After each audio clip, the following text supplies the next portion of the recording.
Hello everyone, and welcome to Fictional Vortex. So we are back with an interesting series on what if Naruto become a Christmas god. But before we start, I just want to remind you to please subscribe to my channel and hit the like button if you enjoy my content. Let's start the story. Orochimaru was dead to begin with. He had been dead as a doornail for 7 years. Kabuto as well was dead, but he's not all that important to the story. At least not this one. While some would have believed that Konohagakure would be better now than what it had been, that was not the case. The village that once prospered had become a shell of its former glory. The streets were nearly empty of people and the color of the homes seemed to be faded. Even the snow seemed to be less white. The villagers stayed inside more to be with their families, for at any moment they knew they could be lost forever. It wasn't from what had happened with neither Pain nor Danzo, who was quickly deposed as Hokage. It was from the Hokage in training named Uchiha Sasuke. The truth had come out about what had happened to the Uchiha clan. People began to understand why Sasuke did some of the things he did to some degree. And when he returned to the village, he had become a well-known and well-feared shinobi. So much so that the daimyo had decided that it would be Sasuke who would one day succeed Tsunade as the Rokudame Hokage. Tsunade, who had awoken from her coma, did her best to fight it and continued to fight it to this very day with no luck. At first, Sasuke was given the simplest of jobs, like assigning missions, and as time went on his power and influence grew. Soon he was passing laws which he claimed were to strengthen the village. But that wasn't the reason at all. In truth, Sasuke only agreed to all of this so that he could destroy the village from the inside, to weaken it so that it would fall into ruin. Sasuke had a heart that was like a small piece of coal, cold and hard and black. He lived alone in a home that had once belonged to his former sensei, Orochimaru, when he still lived in the village. The building seemed to generate a cold that could chill a person to the bone on the warmest summer's day. And during the winter season it was all the worse. Other than that, his appearance hadn't changed much from when he was a 16-year-old boy. It was in the meeting room where this story starts. Sasuke was staring at his former teammate and friend, Uzumaki Naruto. Over the years, Naruto had become more and more like his father in appearance. His hair had grown longer and he wore an outfit similar to that of a jonin, even though he was still a genin, along with a cloak like the one he had on during his famous battle with Pain. And while Sasuke seemed to give off an aura of cold, Naruto gave off warmth. "Uzumaki Naruto," said Sasuke in a neutral tone, "I have an A-ranked mission for you. This one will most likely last you several weeks, and, due to shinobi law, you will receive a genin's pay and fulfill it yourself." Iruka glared at his former student. If there was anyone who hated Sasuke's laws more than anyone, except for Tsunade, it would be him. One of the first changes he had made was that genins who had been on active duty for more than a year had to do all their missions on their own. Then, the method of how they got paid changed so that you got paid due to your rank and not the mission level. This meant that a jonin who did a D-ranked mission would receive much more money than a genin who did the same mission. Then there was forbidding use of the hospital to all non-shinobi. "Uchiha-sama," said Iruka with bitterness, "if you send him out on this mission, he'll miss the start of the Chunin exams. Again." "Is there a point, Iruka?" asked Sasuke rudely. "You have dozens of shinobi who could take this mission," said Iruka. "Other villages are laughing at us because one of our best shinobi is still a genin." "I decide the missions here, Iruka, not you," said Sasuke in an icy tone. "This mission is perfect for the so-called hero of the village. And we need him to do is take down a large-scale drug smuggling ring that has connections from here to Suna. Also, they have several A-ranked nuke nins working for them." Sasuke then turned to look at Naruto again. "I'm sure that's not too much trouble for the person who defeated Pain and Uchiha Madara." Yes, Naruto had been the one who had defeated Madara in the end, and it was something that Sasuke never forgave him for. Madara had been his best chance at the time for destroying the village and getting his revenge. Now, Sasuke used every chance he could get to make Naruto's life miserable. He kept him a genin by making sure he was always off on missions during the start of the exam. He kept him poor with his laws and taxes. He would not stop until he had broken the blonde. "Actually, I didn't come here for a mission," said Naruto. "I came over to say that I will be taking tomorrow off." Sasuke stared at Naruto, his eyes narrow. "And why is that?" "Well, it's Christmas Day and I would like to spend it with my family." Sasuke smirked. "That's not a good enough reason," he said. He then closed his eyes and smirked as a wicked idea came to mind. Very well, I'll give you tomorrow off on the condition that you take 2 additional A-rank missions the next day. However, you'll only get paid for 1. Everyone in the room held their breath. So little money for 3 A-rank missions was just too cruel, and Sasuke knew it as he watched Naruto tighten his fists. He knew Naruto needed the money. He could clearly see the pain Naruto was in as he tried to decide what was best for his family. Before Naruto could answer, 2 men walked into the room. They had a jolly appearance with bright cheeks and smile on their faces. They both wore fine suits, but not too fine. It was more of a retail brand but still nice. One of them held onto a red notebook and pen while the other beamed at Sasuke. "Excuse me, my dear sir," he said in a voice that powerful and happy. As he spoke his large belly seemed to jiggle a bit, but he paid it no mind as he stroked his white beard. "I am looking for the leader of this village." "Tsunade," said Sasuke as he purposely left out the horrific, "is doing other work right now. I, on the other hand, am the future leader of this village. In fact, I will be the leader tomorrow." He smirked as he said that, seeming Naruto wincing as he stabbed in him the back once more. The old man seemed to notice this and patted Naruto on the back gently before returning his attention to Sasuke. "I see," said the man without losing any of his vigor. "Well then, allow me to introduce my cause. During this time of year many people are without the most basic human needs: food, water, and warm clothing." "Are there no prisons?" asked Sasuke. "Too many, I fear." "And the mills?" "They are still in operation, but I wish they weren't." "What about the workhouses?" "They too are still around." The man seemed to hesitate for a moment as a look of confusion appeared on his face. But it was gone as quickly as it had appeared and he was right back into his happy mood. "Well, many feel that during this time of the year that we should be making an effort to help those who are in need. How much might we put you down for?" As he asked this, his assistant opened his red notebook and prepared to write. "Nothing," said Sasuke. "You wish to remain anonymous?" A flash of light shot across the room and pierced the notebook, leaving a giant hole in it. The 2 men watched as Sasuke's Chidori retracted and vanished in his hand. "I wish you both to leave and take your nonsense with you," yelled Sasuke as he stood. "I'm not happy during this time of year and I don't have the power to make others happy. And if I did, I would never use it. Why would I, or anyone for that matter, help others without any gain? Why should they get a free handout for being weak and useless? I support the establishments I have mentioned earlier, and if the poor need somewhere to go, then they must go there." Now the man stood his ground and a serious look appeared on his face. "The people who needed this money and all the good it could do. Sir, many can't go there and many would rather die," he said in an effort to talk some sense into Sasuke. "Then they'd better die then," bellowed Sasuke. "It is what the weak deserve." The man puffed up his cheeks and turned to leave, clearly offended and enraged by what had happened. But, as he turned to leave, Naruto grabbed him by the arm. The man snapped his head to face Naruto, who reached into his pocket and pulled up all the money he had on him. The man looked at him strangely as Naruto placed what few coins he had on him in the man's hand. Realization flooded that man and he tried to give it back, but Naruto just shook his head. "Merry Christmas," he said as he gave a short bow to Naruto. Naruto, in turn, returned the greeting with a smile and waved him off. The 2 men then quickly left, needing to return to many of the people they had recently visited to re-record them. "Baka," muttered Sasuke. A smile then crossed his face. "I guess you'll never be able to make it to Chunin at this rate. You can't even plan out your finances." Before anyone could say anything, the door opened and in came Sasuke's last remaining relative. It was Uchiha Susumu, Itachi's son and Sasuke's 8-year-old nephew. They had found the poor boy several months after Madara was defeated living with his mother who was on her deathbed. However, Sasuke never took in the boy or showed him any kind of compassion. He left him at the orphanage and never spoke to him if he could avoid it. "Uncle," said Susumu as he panted, "will you be stopping by for Christmas?" "And why should I?" asked Sasuke. "Well, I'm going to be in the Christmas play this year and I was hoping that you would." "The answer is no," said Sasuke. "I have much work to do and I don't have time for your foolishness. And show some pride as an Uchiha. Don't run in like some street trash and take part in those meaningless activates."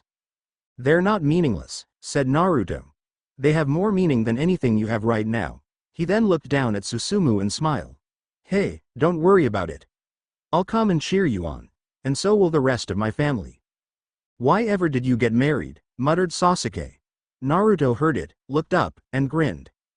Because I fell in love, he answered. Baka, said Sasuke. Love is the only thing more useless than Christmas. Naruto only shook his head and left with Susumu. That night, Sasuke walked in the cold toward his home. It was a two-story building with a bare yard. Not a flower bloomed, not a single leaf on a branch, or even a blade of grass. They never appeared on the lawn of Uchiha Sasuke. And he didn't care, for they couldn't offer him any power. Slowly he walked over to the door and took out his keys. As he did, his gaze fell on his door knocker. It was shaped as a viper with a ring in its mouth. As he put the key in the lock, the snake opened its mouth, causing Sasuke's eyes to widen as he backed away.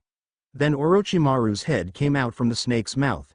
It was covered in slime and had a rotting odor to it. His eyes were closed, yet the expression on his face told Sasuke he knew everything that was around him. Orochimaru? Asked Sasuke in fright. It was then that Orochimaru opened his eyes. His yellow eyes fell on Sasuke and a chill fell over him. Orochimaru then opened his mouth and let out a howl that echoed into the night. Sasuke raised his arms to guard himself and braced himself for an attack. When none came, he lowered then and saw that his former teacher was gone. Shaking it off, Sasuke quickly unlocked the door and went inside. He then locked the door behind him. To say that he wasn't unnerved by what had happened would be a lie. But the moment had passed and all seemed normal in the world. But Sasuke was still shaken by what he had seen and thus decided to check every room in his home. He checked under every chair, bed, inside every closet, and so on. He then made himself a small meal and went to his room for the night. Slowly he ate his meal in silence. Tomorrow would be the day he would secure his revenge. Once he became Hokage, he could truly unleash his wrath on the village. Slowly, little by little, he would chip away at the village until it was nothing. Just like what it had done to his clan. Suddenly, there came a hissing sound from the fireplace. Sasuke looked over at it and saw snakes made of fire and embers slithering out of the fireplace and onto the carpet. Not knowing what kind of jutsu this was, Sasuke was forced to leap back and activate his Sharingan. He kept his eyes focused on the snakes and they began to form a circle in the middle of the room. Once they were done, the flames rose to the ceiling. Thinking that someone was trying to kill him, and not for the first time since he had returned to the village, he made his way to the widow to move the fight onto the street. But the window refused to open. He unsheathed his sword and tried to cut his way out only to see it snap in half like a twig. It was then that Sasuke noticed that the outside had turned black like the abyss. Sasuke-kun, wailed a familiar voice. Slowly, with sweat pouring down his face, Sasuke turned around. The flames were gone and so were the snakes. But in their place was Orochimaru. His body was transparent and he hovered in the air. He might have floated away if it weren't for the chains that covered his body. It can't be, stammered Sasuke as he took a step back. His back was now against the wall. I trained you better than that, Sasuke, said Orochimaru. Never doubt what you sense. In life I was Orochimaru. It was I who led an invasion on this village and it was I who stole others' bodies so that I could live forever. And for my crimes I am doomed for all eternity. Orochimaru lifted up his chains as he wailed the last part. This can't be, said Sasuke as he shook his head. I killed you. Itachi removed the cursed seal from my neck. You're gone forever. He then took a deep breath. I must have eaten something rotten or undercooked. Yes, that's it. I'm sick and seeing things. No, you are not, said Orochimaru. All you see is real. Then why are you here, spirit? Said Sasuke as he moved over to his seat. Slowly he regained some of his composure. And why do you wear those chains? These chains are the chains I forged in life, said Orochimaru as he stared at them. Link by link I forged them with every cruel act one committed. With every life I played with each child I molested, I forged these chains. But you were always a good shinobi, said Sasuke. You knew that power mattered. No, bellowed Orochimaru. Mankind mattered. Goodwill matters. Uchiha Sasuke, I have come here today to tell you that you also wear a chain. And your chain is longer and heavier than mine. And when you die you will share the same fate as me. You will roam the earth and bear witness to the suffering of others and be helpless to do anything for them. Why are you telling me this? Asked Sasuke. Because I am here to tell you that you might escape this fate. Sasuke blinked, as it was unlike Orochimaru to do something like this. Orochimaru sensed this and continued. What, do you think that I really think I want to wander around the earth with you until the end of time? Thank you, I think, said Sasuke. Tonight, you will be haunted by 3 spirits, continued Orochimaru. Expect the first when the bell tolls 1. The second will come at the same time the following night. And the third will appear before you at midnight on the next night. Can't I just meet them all at once and be done with it? Complained Sasuke. I have plans tomorrow. No, you can't, said Orochimaru as he moved toward the window. And if you don't meet them, then you will have no hope to avoid this fate. With that, the windows blew open and Sasuke's eyes widened in horror. The night air was full of ghosts like Orochimaru who flew out to join them. Each one had their own chains and each seemed to be in pain and discomfort. They wailed into the sky and begged for the chance to help others. They wanted to be wasted while alive, but that is one thing that can never be retrieved. Each one the author of their own fate. And as Sasuke looked around, he saw Madara. His entire body wrapped in chains so heavy that he couldn't float. He could barely walk. And there was Kisame and Deidara as well. Even his father wore chains. And then, without the need of any wind, his windows closed and the phantoms outside vanished. As Sasuke lay in bed, dressed in his best pajamas, he tried to find sleep. However, sleep proved to be as elusive as trying to grab an eel with your bare hand. The events of the day and what should be happening on Christmas filled his head. His old sensei and his fate frightened Sasuke in a way he could never admit to anyone. Just then, the bell tolled 1 in the morning. Sasuke held his breath as he waited for something to happen. But nothing did. His room was just as empty as when he had gotten into bed. Not a thing moved. Only he breathed. Sasuke then laid back down, muttering that he must be losing his mind. But then the room filled with light. Sasuke jumped to his feet, trying to find the enemy. But all around him was light. It was the whitest, purest light that any mortal could ever lay their eyes on. Sasuke had to raise an arm after a moment to shield his eyes from its purity. Who's there? Demanded Sasuke. I am the ghost of Christmas past, said a voice. It was light and defiantly female. It also seemed to be coming from all directions at once. Long past? Asked Sasuke. Your past, corrected the voice. Spirit, I cannot see you, said Sasuke as the light seemed to get brighter. The truth of our pasts is usually so bright that we cannot see them clearly, answered the voice. Do you truly wish to extinguish the light which I am here to show you? No, stammered Sasuke. But I can't see anything like this. For a moment, nothing happened. Then the light began to fade until all that was left was a glowing girl no older than 13. Her brown hair and purple rectangle birthmarks on her cheeks looked familiar to Sasuke, but he couldn't place them. He also noticed that she was dressed in a white robe with no other decorations on them. You may call me Rin, she said with a smile. Sasuke gave her a deadpanned look which she returned. What? You're my past? He asked. Why did it have to be an Inuzuka? Before he could say anything, Rin appeared in front of him and punched him in the gut with enough force to send him flying into the air. Yet, he passed right through the walls like a specter. Sasuke continued to fly into the air, and as he did he watched the sky change. It was night, then day, then night, and back to day. Over and over it went like someone had pushed fast forward in the sky. When Sasuke finally landed, he found himself in the Uchiha district. The building looked fresher and newer than they were today. It was morning and many of his clan members were out and about, celebrating. Sasuke could only watch them in wonder as Rin appeared next to him. She grabbed him by his clothing and forced him to look at her. Let's get a couple of things straight here, she said. First off, I'm only doing this because I owe a friend a favor. Not because I like Orochimaru or you. So keep that in mind before you give me any lip. Also, I am not an Inuzuka. Sasuke only nodded, which caused the ghost to smile and let him go. So, do you know where we are? This is the Uchiha district, said Sasuke. Look over there, it's my aunt and uncle.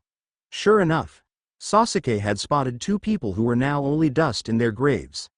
In fact, as he looked around, all the people he saw were now dead. Am I in the afterlife? Can they see us? These are only shadows of the past, replied the ghost. They can neither see nor hear us. I see, answered Sasuke. Rin beckoned him to follow her and the two made their way down the streets. Sasuke was like a kid in a toy store as he kept moving away from Rin to look at people he made not seen since he was just a little boy. It was good to see them laughing and smiling again. Before Danzo and the advisors forced Itachi to choose between the clan and the village. At that thought, Sasuke wished he could communicate with these shadows. He could tell them everything they needed to know in order to take over the village like they had planned to. He could even tell Itachi not to sacrifice them for the village.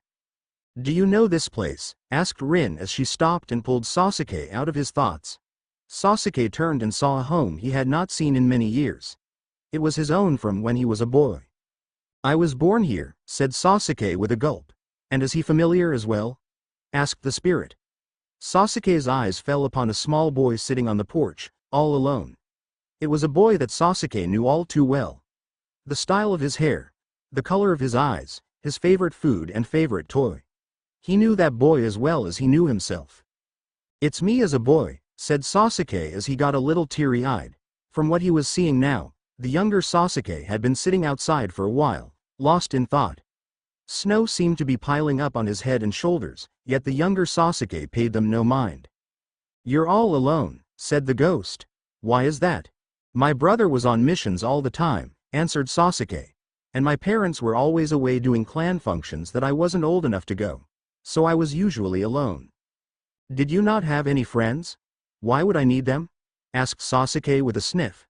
As he turned, he saw someone he had not expected to see. It was a younger Naruto.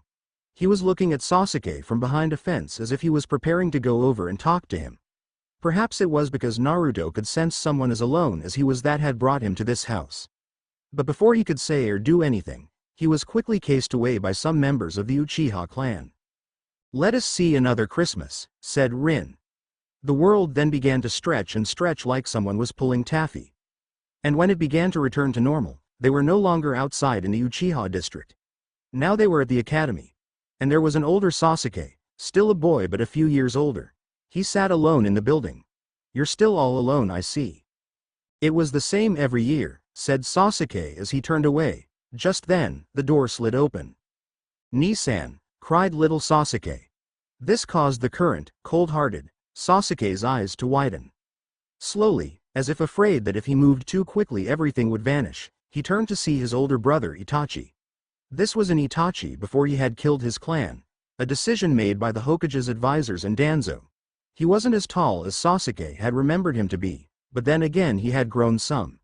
Itachi was dressed in his Anbu armor with a big grin on his face. "Hey there Sasuke," said Itachi in a warm voice, a voice Sasuke had missed hearing. "I thought I'd pick you up." The younger Sasuke's face lit up like a match. But then he put on a questioning look. "But I thought you had to go on a mission." "I was," said Itachi as he ruffled Sasuke's hair. "But I talked to the Hokage about it and asked for the day off." His advisors began to yell all sorts of things about why I shouldn't, but he thought it was a good idea. After all, it is Christmas. "Won't Tu-san be angry? I already talked to him. Let's just say that I convinced him that it might be a good idea to spend the holidays as a family." Itachi then gave Sasuke a forced smile. The older Sasuke remembered this day well. Shortly after it, Itachi began to change slowly. About 2 months after this, Itachi would be forced to kill his best friend and then shortly after that the rest of his clan. The wheels had already begun to spin and Itachi had done all he could so that Sasuke would have one last Christmas with his family. "He was a good person," said Rin as they watched them leave. "He was a good brother and could have been a good father." "He was," agreed Sasuke as he whipped away some tears. "He died a man and left behind a single brother," said the spirit, "and a single son." "He's too much like his father," said Sasuke as Itachi was carrying the younger Sasuke on his shoulders. "He's too nice and kind for his own good. I won't have him walk the same path that Itachi walked." "You mean a path where he sacrifices everything so that the people important to him can find happiness?" asked the spirit. "A path where the village he loved wouldn't be consumed in a civil war that would eventually lead to another great war?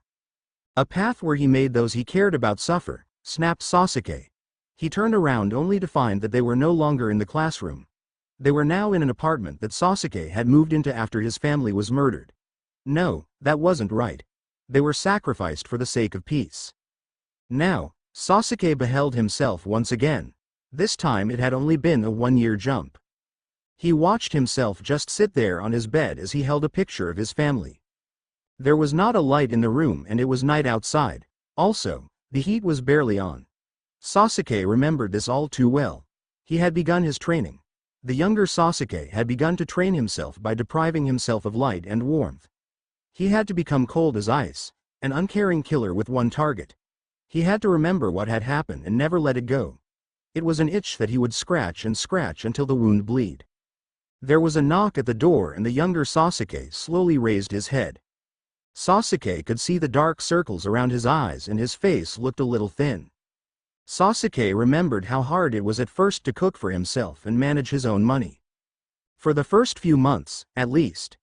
Slowly, the younger Sasuke walked over to the door and checked the peek hole.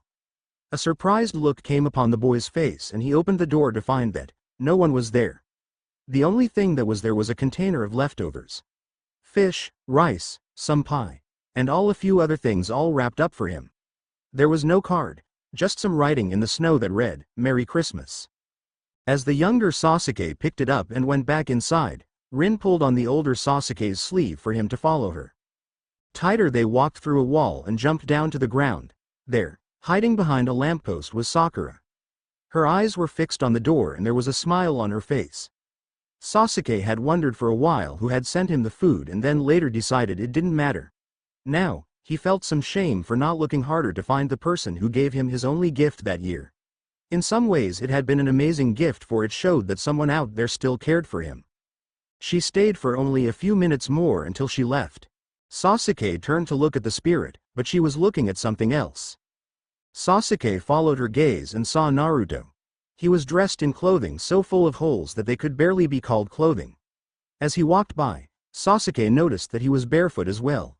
He walked up the stairs and went right to Sasuke's door. He looked like he was about to knock when all of a sudden he began to sniff the air. From where Sasuke stood, he could see a smile on the younger Naruto's face. And with that, he turned and began to leave. "Why?" began Sasuke, but the words escaped him as the younger Naruto walked by him. Sasuke could smell a foul odor coming from Naruto and could hear the rumble in his stomach. "I'm afraid I do not know," replied Rin as she shook her head. "I am the ghost of your past, not his. Perhaps he thought you had company or were doing well without him. Maybe I'll ask Obito when I see him next. Now, let us see another Christmas many years later." "Ah, could you skip the ones I spent with Orochimaru?" asked Sasuke as he began to rub his butt. "I would rather not remember those ones." "Agreed," said Rin with a shiver. "I'm not into yaoi. Sasuke, the Christmas we will see next involves you and that girl." Once again the scene changed, this time in a single flash of light. Sasuke found himself in his home, packing. Sasuke looked at himself and saw that there was hardly any distance between their ages at all. He looked outside to see that the snow was lazily falling from the sky, making it a perfect Christmas. Slowly, realization dawned on Sasuke about which Christmas this was. "Please, spirit," begged Sasuke as he turned to the figure beside him, "not this one." Rin said nothing but simply stared at the door. Soon it opened and in walked Sakura. Sasuke could only stare at the person he had loved. Yes, Sasuke loved her as more than a teammate or friend. She was strong, smart, and caring. After he had returned to the village, she did not rush to his side right away, which did hurt him. He could hardly blame her after all he had put her through. But after a while, they did begin to reconnect and rebuild their relationship. He looked at Sakura, who was biting her lip. She always did that when she went into a situation she didn't want to go into. But the look on her face said it all. She had been quiet long enough. "Sasuke-kun, we need to talk." "It can wait," said Sasuke in a harsher tone than he had meant. "There is a Kage meeting in a few days in Tsunade and I have to be there. The Hokage has heard about my future promotion and is trying to challenge it." "That's sort of what I need to talk to you about," said Sakura. "That and Naruto." Now Sasuke stopped packing and eyed her dangerously. She knew how he felt about him and didn't like hearing his name. "What about the Dobi?" demanded Sasuke. "He's having a hard time right now," she replied, avoiding using him name. "Thanks to some of the new laws you have passed, they can't get or afford any medical attention for their child. Sasuke-kun, isn't it time you at least let Naruto take the Chunin exam again at the very least?" No. Why not? Begged Sakura. Sasuke turned away from her and moved over to the window, saying nothing. What has he ever done to you that makes you hate him so? Yes, he is still annoying at times, but that's just who he is. He has jumped into the fight to save our lives more times than I can count. You may not want to admit this, but without Naruto we wouldn't be here today. You think I don't know that? Screamed Sasuke as he stopped him foot. He turned to face Sasuke, his face red with rage. I know that all too well. I know what he has done for this village and for us. And that is why I can't forgive him, why I won't forgive him. Every time he saved my life was an insult to me and my clan. Watching as he accomplished tasks and defeat opponents that I couldn't filled me with more shame than you could never imagine. I should have been the one to defeat Gaara, Haku, and Neji. I should have been the one Jiraiya picked as his apprentice. I should have been the one to finish the Rasengan. Every time I moved forward an inch, he seemed to move a mile. And then Madara. Sasuke-kun, he lied to you, cried Sakura. He had to have been the one that summoned Kyuubi. He used others as pawns to do all the dirty work by telling them what they wanted to hear, and you were no different. And Naruto nearly died trying to stop that madman. Can't you see that? No, I can't, said Sasuke. I know that Madara was telling me the truth, and I know what I must do. And part of it is making sure that Naruto knows what real pain is like. I won't stop until I see him broken. Until his family leaves him or is dead. I want him to know what it's like to lose everything so that he will know what he took from me when he killed Madara. Sasuke then went over to the bed and grabbed his bag. The real Sasuke moved to grab his past self by the arm. However, his arm passed right through his former self as if he were made of fog. Don't! Cried the older Sasuke. Stop and look at her. You're losing her. Please, for the love of Kami, just look at her. But his past self didn't. He simply began to walk toward the door. We'll talk about his move when I get back. No we won't, said Sakura. But Sasuke either didn't hear or care, for he marched out the door and slammed it. That was the last you spoke to her, said Rin. You came back, victorious from the Kage's meeting, only to find her things gone. Sasuke shook H pouring down his face. She refused to speak to you no matter what. And then, just last year, she married another. One who has made her happy and cares for her, and not the sake of a never-ending need for revenge. You, hissed Sasuke as he grabbed Rin. This is your doing, isn't it? You're doing all of this just to torture me? I told you, said Rin in an annoyed tone. These are shadows of your past. You helped made them, setting them into the stones of time. Nothing you or I do can change them for better or worse. All we can do is learn from them, which is what you have refused to do. Return me now or I will. You'll do what? Laughed Rin. Kill me? I've been dead for a long time now. But I guess you're right. It is time that we parted ways. Remember all that I have shown you this day. With that, Rin broke free of Sasuke's grip.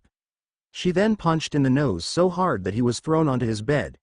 He closed his eyes in pain, and when he opened them again, the room was dark. Not a sign of the ghost named Rin. And only a minute till the hour struck. Sasuke sat on his bed. What he had just gone through felt like it had taken days, maybe weeks. He had no idea really. All he knew was that he was alone in his room. Alone. That word had never before seemed so real. As he thought back to that day when Sakura left him for good, he realized a few things. One was that he wasn't completely honest with Sakura.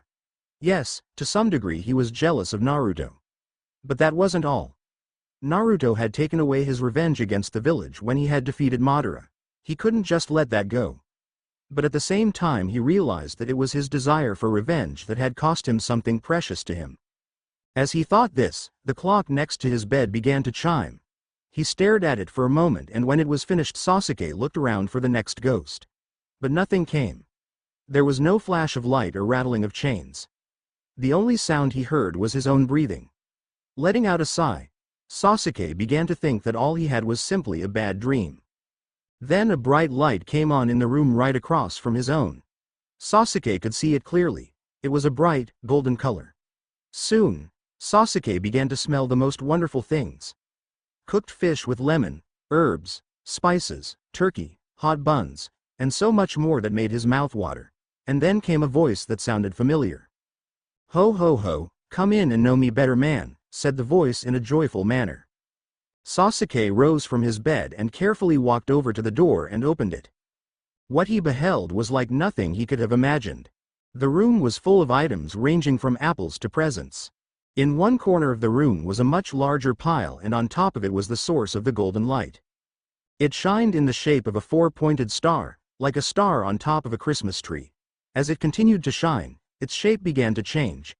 It grew larger and more human-shaped. When it was done, Sasuke beheld someone who he knew was dead, Haku. He still wore his mask, but was now dressed in a green robe with fur lining.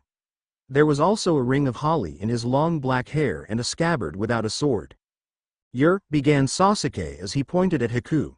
I am the ghost of Christmas present, replied the ghost. This caused Sasuke to blink. But you look like someone I once knew, he replied. It could have been one of my brothers, laughed the ghost.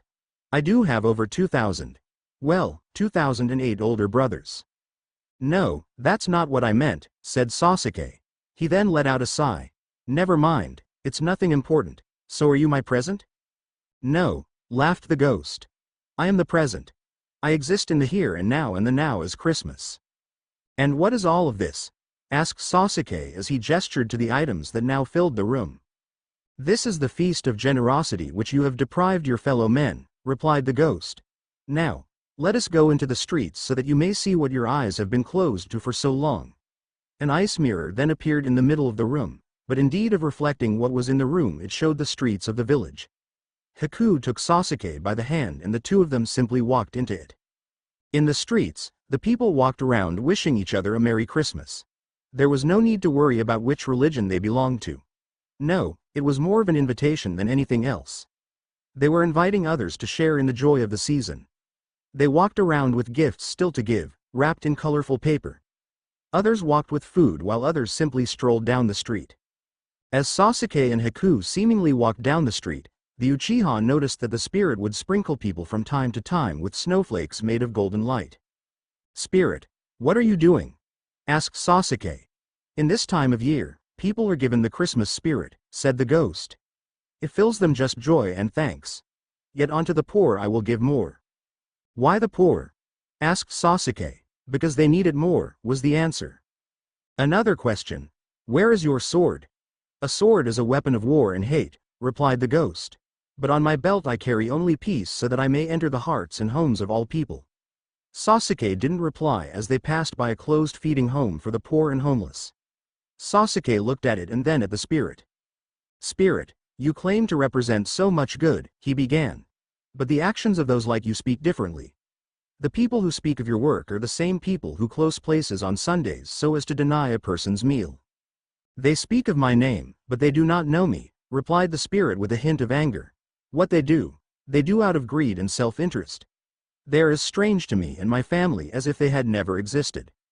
Soon, the pair arrived at the orphanage where Sasuke's nephew lived. They walked through walls, unseen by all, until they found Susumu. He was sitting with a group of his friends, laughing and enjoying each other's company. Okay. Who's next? Asked one of them. I got a good one, said Susumu with a grin. Guess. Vegetable or fruit? Asked one. No, mineral? Asked another. No, then it must be an animal, said the only girl. Susumu nodded. Is it friendly? Asked the first. No, said Susumu with a laugh. Is it found in the wild?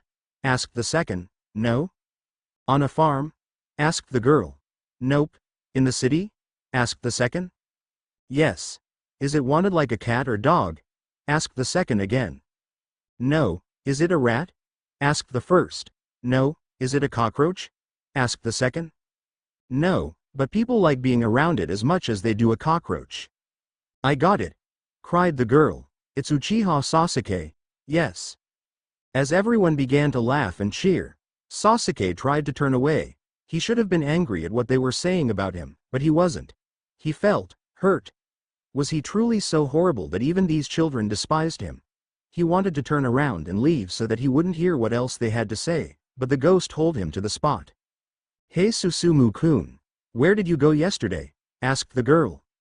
Oh, I just went to ask my uncle if he could see the play we put on this morning, replied Susumu. Don't know why you even try, said one of the boys. He's nothing but a jerk. He makes everyone around him miserable and for no reason. I heard that he once betrayed the village, said the other boy. I know, but he's still my uncle, said Susumu as he looked at the ground and smiled sadly. I just can't give up trying. Just then, another ice mirror appeared in front of the two unseen guests. Wanting to get away from the source of his unseen guilt, Sasuke walked into the mirror and saw that he was now in front of a small three-roomed house. It was no more than a tiny cottage. Looking around, he noticed that they were in the poorest section of the village. Why have you brought us here? Asked Sasuke. Because it's Christmas here as well, replied the ghost. Sasuke looked at him and noticed that he now had white streaks in his hair. Before Sasuke could ask about this, Haku spoke again. The Maki Naruto. After hearing this, Sasuke eagerly walked through the wall. He had never been here before and he wanted to see it and his old teammates' misery. Yet, what he saw wasn't misery. It was humble, perhaps barely getting by, but there was no misery. The first figure in the room that stood out was Uzumaki Hinata. After telling Naruto her feeling and then after hearing that Sakura had told Naruto that she loved him in order to get him to stop chasing after Sasuke, she had decided to talk to him when he got back and the situation was a bit more peaceful. He was still having a hard time deciding on how to deal with Sasuke.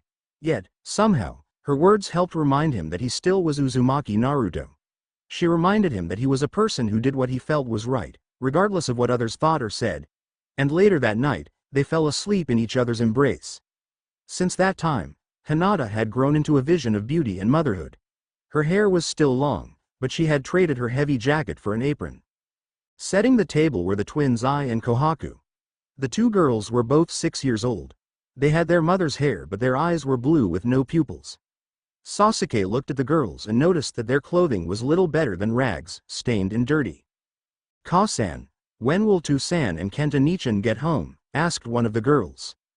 Soon Ai-chan, said Hinata while she stood over a pot. Knowing your Tu-san, he probably decided to go up to the monument after church.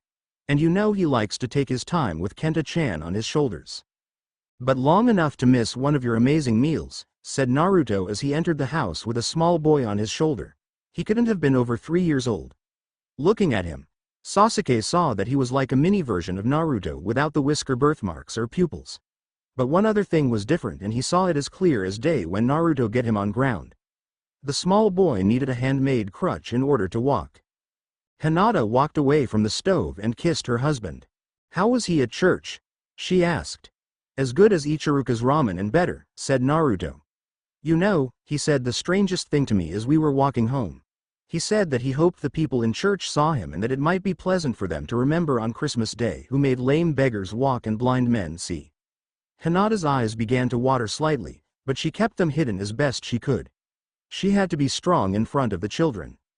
Sasuke watched as the family prepared to eat their Christmas dinner, which Sasuke thought was too small. They had a tinny goose which probably had been starved to death, some rice, and baby carrots. And their portions were so small that no one could be satisfied with.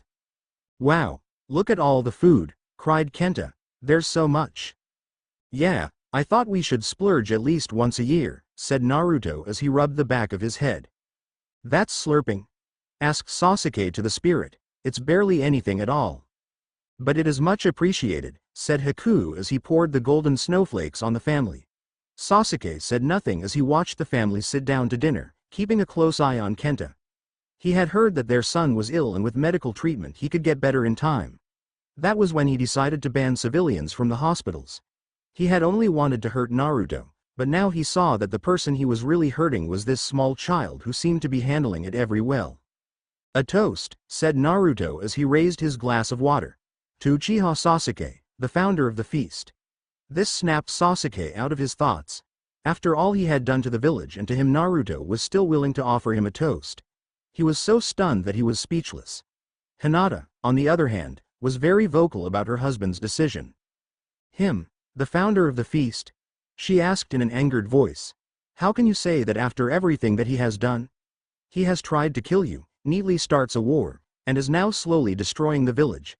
He has even stolen your dream away. I wish he was here right now so I could tell him off. Founder of the feast indeed.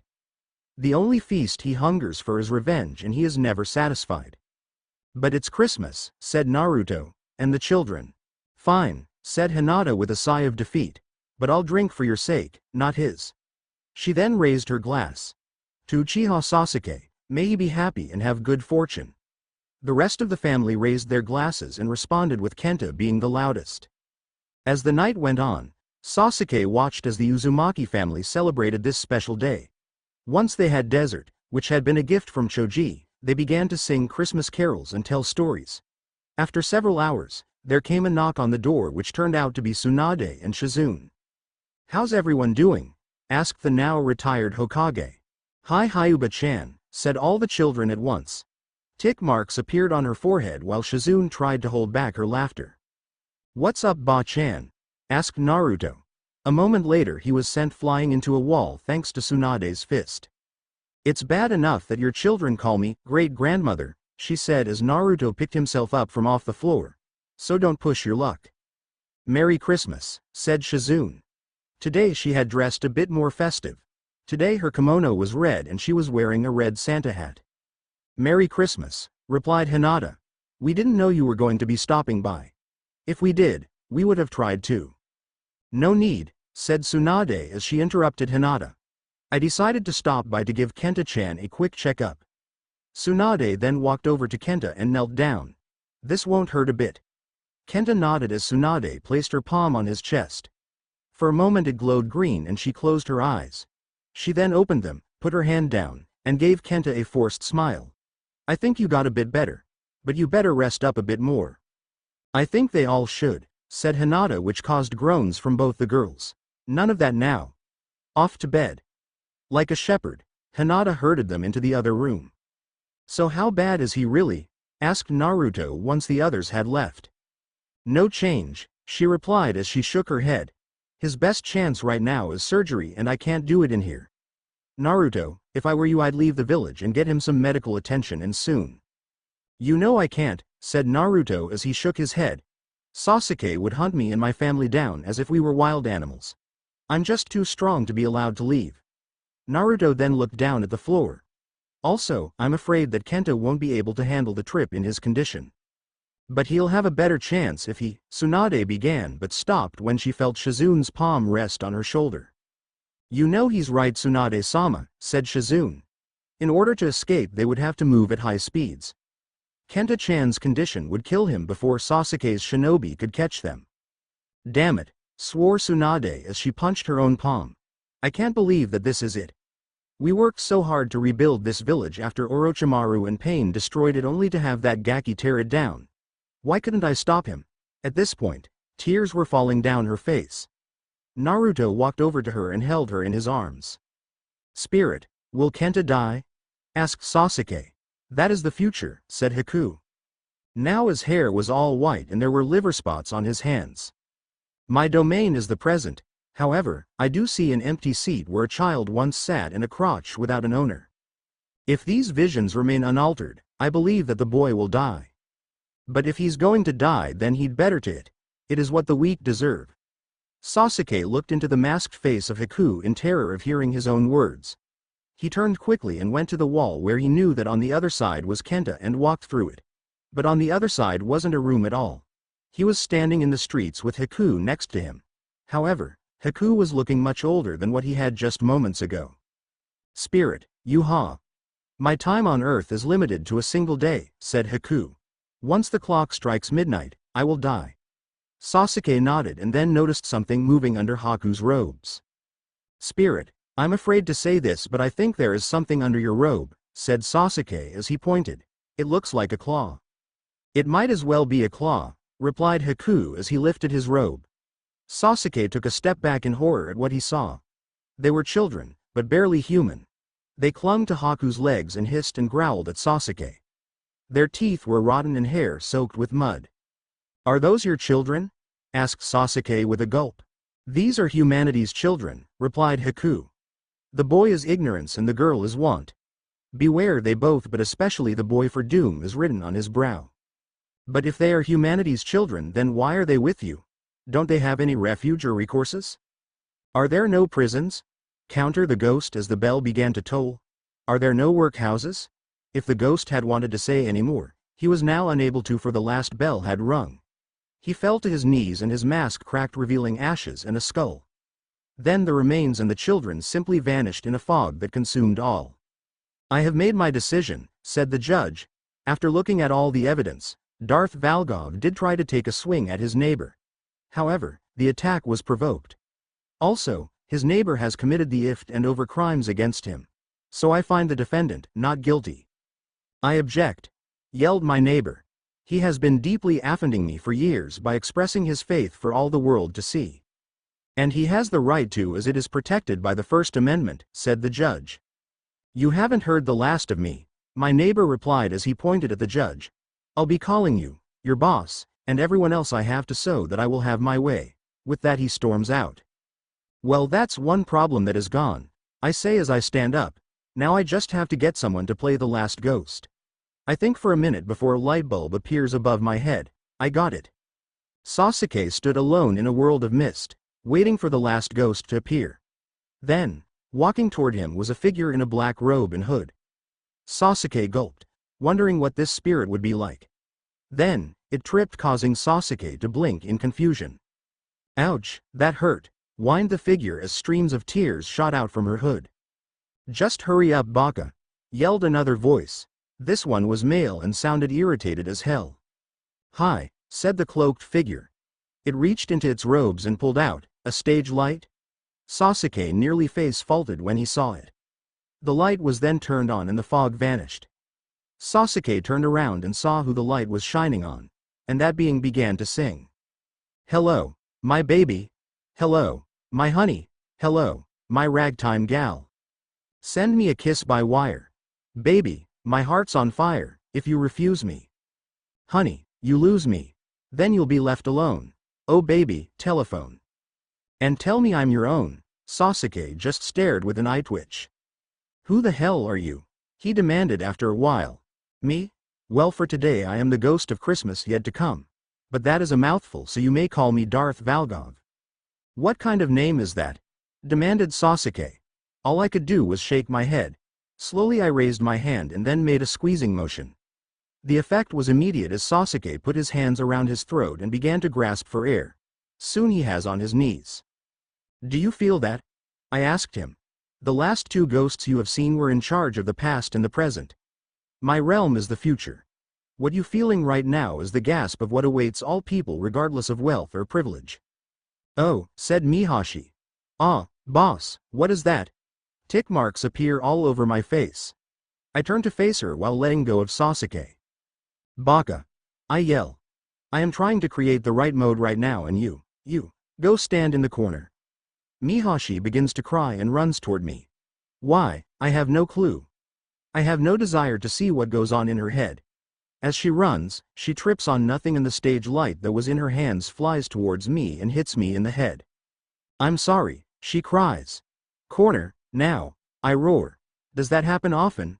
asks Sasuke as we watch Mihashi run to a corner. "More than you could ever realize," I say with a sigh. Now that Mihashi was out of the way, I could continue like I had planned. So with great pleasure, large black wings erupted from my back like Valgov's. And from those wings, there came faces and hands trying to get out, but it appeared as though they were held back by a thin sheet of plastic. They screamed and hollowed, trying in vain to free themselves from what was their fate. My arms also changed, becoming larger and black. On my shoulders there appeared layers of spiky scales and on my elbows were a single bony spike each. The hands were black with razor-sharp claws. And from my head grew a single horn. I looked down at Sasuke and he was trembling. It was little wonder. I hold within me the power of the Sith, the dragon race, and the power of the demon dragon king. Of course I was holding back two other power sources or else I would damage everything in the area. Kami, it is so tempting right now. "Spirit," gasped Sasuke. "I fear you more than any other that has come before. Whatever you have to show me, please do so." "Oh, I will show you," I said as the mist began to rotate around the two of us. As it turned, a screaming sound was heard all around that pierced one's soul as if being stabbed into the heart. Soon the mist began to slow down and faded into nothing. Now Sasuke and I stood near the south gate of the village. Standing there was Nara Shikaku, his son, and 2 other men who appeared to be of great importance, for they were dressed in the finest robes that bore the seal of the daimyo. "He's dead," said Shikamaru. "We know that," reported one of the nobles. "What we came here is to find out why." "Murdered in his sleep," replied Shikaku with a small grin. "Personally, I thought he'd never leave." "This is no time for such talk," replied the other noble. "We are at war right now. Without him, we truly are finished." At that, Sasuke seemed to perk up a bit more. Slowly, he walked towards them to find out who they were talking about. "We were going to lose anyways," muttered Shikamaru. "That bastard of a Hokage started this war and then cut all ties with our only ally. We are outnumbered 3 villages to 1. All we can do now is wait for the end. Really troublesome." "Most likely it'll be a cheap funeral," said Shikaku as he watched his son light a cigarette. "I can't think of anyone who will go." "I might, just to make sure he's dead," said Shikamaru as he took a puff. "Maybe even use the time to stare at the clouds." "How can you two just stand there so calmly?" demanded the first noble. "Our enemies will be here in less than a week to destroy this village. Then the entire country will suffer." Shikaku grabbed the noble by his robe and lifted him up. "Listen," he said calmly. "We've known this day would come since the day Uchiha Sasuke was named Hokage. The entire village knew it and tried to tell the daimyo. Tsunade had been trying to tell him that for years, but he never listened. We have done everything that we can do, and all that is left is to say goodbye to our loved ones before we all go." Sasuke stood there in utter shock. He was hearing that his plan was working like he had wanted. The village would soon be destroyed. But the entire country would suffer as well. And the villagers looked as if they had accepted their fates. All the things he should have been feeling weren't there. All that was there was a hollow, empty feeling. Another thing was bothering him. Who was this person they were talking about? Was he really so important and hated at the same time? "Man, I would hate to be that guy," I said as I watched Sasuke. A smile appeared on my face. "Would you like to know who it is?" Sasuke nodded, and all of a sudden the world became a black nothingness. There was no ground, no sky, no wind, no sun, no clouds, just nothing. And I just hovered in it as I listened to Sasuke scream as he fell into the void. When Sasuke landed, and he landed hard, he found himself in a bare room. The room had 4 walls and a window on each one. However, there were no doors or anything else. Also, outside the windows was more of the black nothingness. Only one item was in the room, and that was a bed in its center. On the bed was a body under a sheet. "Spirit," began Sasuke as he gulped. "Who is under that sheet?" He jumped a little as I appeared behind him and placed both of my clawed hands on his shoulders. I leaned in a bit closer so that my mouth would be right next to his ear. "Why don't you go over and find out?" I whispered. Sasuke hesitated and trembled. "Very well then. I guess you're not ready." "Spirit. Surely there must be someone this person was useful to," said Sasuke. A smile appeared on my face. "Useful? Such a meaningless term when talking about someone's life when they are now dead," I said. "Even the most useless person can have people who care about him more than someone who is useful. But I will grant this request of yours. See how people thought him useful." With that, with my claws still on his shoulders, I flung him around and out a window. But Sasuke crashed through it. He did not fall into the darkness, but instead he found himself in a pawn shop. In the room stood there people. The first was the clerk behind the desk. The other 2 people he had known very well. It was Anko and Ibiki. He had fired them both after he decided to shut down the torture and interrogation department. No enemy was to be captured for any reason. They were all to be killed on the spot. With that logic in mind, there was no need for people such as these 2 before him. "Ah!" cried the clerk as he spotted the 2. "Back from the House of Sorrow, Anko-chan? Ibiki-san?" "The only sorrow there is that he wasn't killed years ago," grumbled Anko. No longer did she wear her trench coat or fishnet undershirt. She was dressed in a torn-up civilian outfit that was too large for her and full of holes. Plus the odor it gave off made Sasuke want to vomit. It was as if she had been sleeping in manure for the last few years. Ibiki didn't look any better. He had fresh scars all over his face and was missing a leg. "I managed to get a few things off the bastard's corpse," said Ibiki. He then took out a scroll and began to unseal several items one after another. "Bed sheets," said the clerk as he lifted the first item. With the rings still attached, How nice. Oh, and what have we here? The man was now looking at a nice shirt that Sasuke could have sworn he had seen somewhere before. Can you believe they were going to bury him in that? Ibiki sneered. I took it right off his corpse, he doesn't need it anymore. I got some goods as well, said Anko as she pulled out her own scroll. She began to unseal several smaller things like a watch, awards made of gold, and a MP3 player. The last item was a blanket which the clerk seemed to take an extra interest in. Anko-chan, he cried. This blanket is still warm. Yeah, she said with a laugh. It was the warmest thing that asshole ever owned. With that, they all began to laugh. Spirit, please, begged Sasuke as he turned to face me. Tell me, I am the reason that this man is hated so. Is that why you show me these things? Of course. Who else could cause such problems to a single man? Then please, Spirit, show me something more pleasant in this future. There has to be some good here. Show me friends, family. Friends. I laughed. Family, are you sure you want to see them in this future? Of course, Spirit, said Sasuke. Let me see Naruto. Surely ever this poor soul will be mourned by him. Very well. And with a sweeping gesture, we were taken to the home of Uzumaki Naruto. However, it had changed since Sasuke had last been there. The floor was now covered in sake bottles. Cobwebs willed the ceiling as if no one lived there. But alas, there was one person in the house, and that was Naruto himself. He just sat at the dinner table with a bottle in one hand. Sasuke could see the dark circles around his eyes as clear as day from his lack of sleep. Spirit, where is everyone else? Where is Hinata? Asked Sasuke. I replied not in words, but moved one of my wings in front of him. Images began to appear on my wing until it showed Hinata bound, standing before the village council.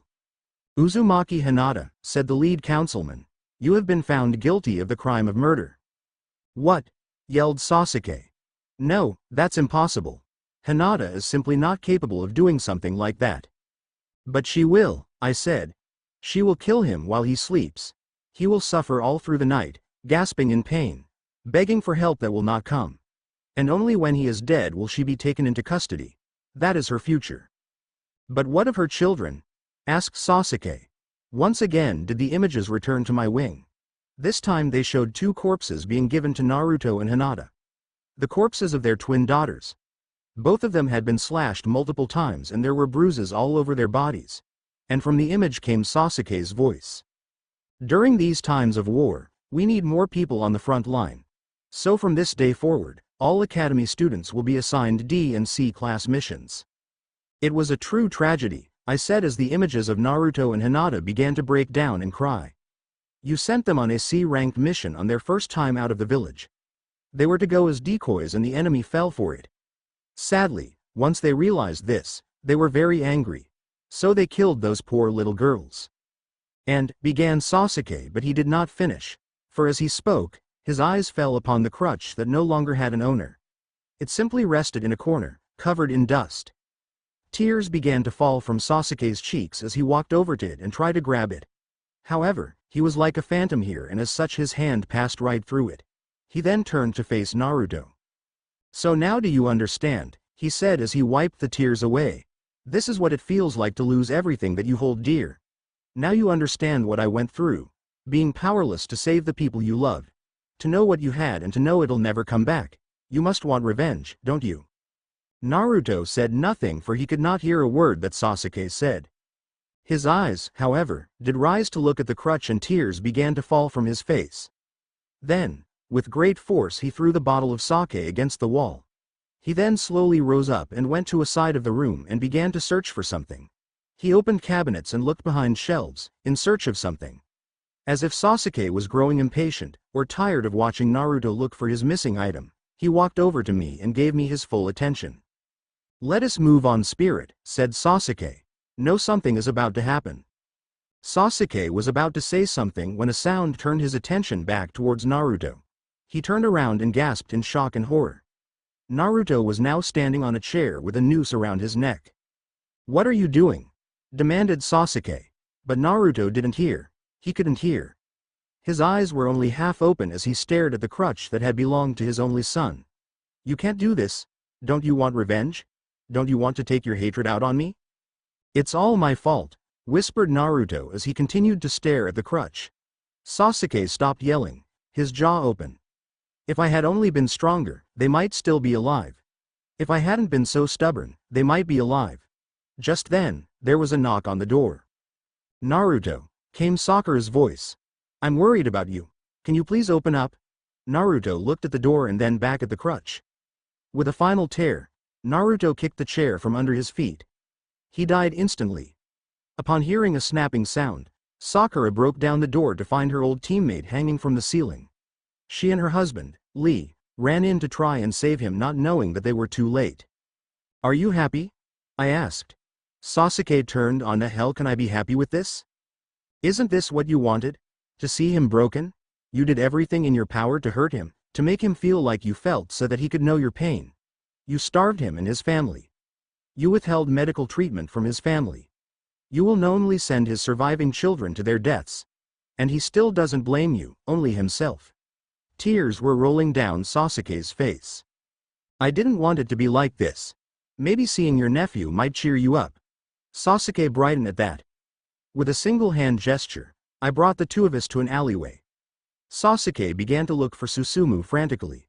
Sadly, he found him surrounded by 3 others. You little brat, said the leader of the group as he picked up Susumu with one hand. It's all you Uchiha's fault that this village is going to be destroyed. He then threw Susumu to the ground. As the boy hit the hard earth, he bounced and then laid face down. Don't think we'll let you get away that easily, said the second as he kicked the boy like a soccer ball into some trash cans. Let's finish this, said the leader as he pulled out a kunai. Yeah, said the other two. Susumu, bleeding and in pain, tried to scream for help, but he couldn't. They were already upon him like a shark on its prey. And when they left, the body that was left behind was so mutilated that Sasuke began to vomit. No, Sasuke began to repeat over and over. Why? Why did this happen to him? Oh, so now you care about him. Sasuke glared at me with anger in his eyes. Of course I care about him. He's my nephew, so where have you been all his life? To that, Sasuke said nothing. You never gave him the time of day while he was alive, so don't start crying now that he's dead. You had no real bond with him, and according to you the reason we suffer is because of those bonds. Isn't that right? Sasuke's eyes widened as he remembered what he had told Naruto when he had run off to Orochimaru's. He then looked down at the child who had tried so hard to create a bond with him only to be rejected each time. He had never even given the boy a chance. Once again, Sasuke found himself in a different location. We were now in a graveyard. Snow covered the ground and there was a heavy fog in the air. Nothing could be seen beyond a few feet. Yet we needn't go far for this part. Why are we here, Darth Valgov? Asked Sasuke. I smiled. To see that man's grave, I replied. He is buried here, in this place where all are equal. You mean the man whose death brought happiness and joy? Asked Sasuke.